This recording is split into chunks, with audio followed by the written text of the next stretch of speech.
அனைவருக்கும் வணக்கமா. இன்றைக்கி நம்ம ஒரு நல்ல பதிவு தான் பார்க்க போகிறோம். அதாவது தமிழ்லே போட்டிருக்கேன், முருகன் உங்களுடன் இருக்கிறார் என்பதற்கான அறிகுறிகள். ஆமாங்க, நம்ம முருக பக்தனாக இருந்தால் நமக்கு கண்டிப்பாக இந்த அறிகுறி நமக்கு தோணிக்கிட்டே இருக்குங்க.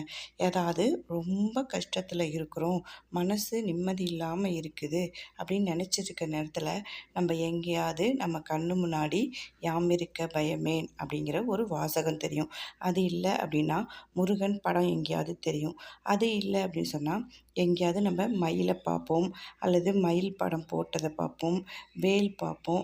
அதுவும் இல்லை அப்படின்னா திடீர்னு எங்கேருந்தோ ஒரு முருகப்பாட்டு சத்தம் நமக்கு கேட்குங்க. இதுதான் நம்ம கூட நம்ம கஷ்டத்துலேயும் முருகர் இருக்கிறாரு அப்படிங்கிறத நம்ம தெரிஞ்சுக்கலாங்க.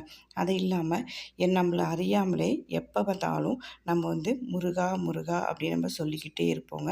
நம்ம அப்படி சொல்லிக்கிட்டே இருக்கும்போது நம்மளுடைய கஷ்டங்களை அவர் தீர்க்கிறாரு அப்படிங்கிறதுக்கான அறிகுறியாக தாங்க, தீர்க்க வருகிறாரு அப்படிங்கிறதுக்கு அறிகுறியாக தான் இந்த மாதிரி நமக்கு சிம்டம்ஸ்லாம் காமிக்குங்க. வேல் வரும், அல்லது முருகன் படம் வரும். அப்படி இல்லைன்னா எங்கேயோ யாரோ முருகா அப்படிங்கிற பேரை உள்ளவங்களை கூப்பிட்ற மாதிரி இருக்கும். அல்லது முருகன், இல்லை சரவணா, இல்லை கந்தா, இந்த மாதிரி ஏதாவது ஒரு பேர் நம்ம காதில் விழுங்க. அதுவே நம்ம முருகன் நம்ம கூட இருக்காரு, நம்மளுடைய கஷ்டத்தில் இருக்காரு அப்படிங்கிறதுக்கான அறிகுறி கூட நம்ம நினச்சிக்கலாங்க.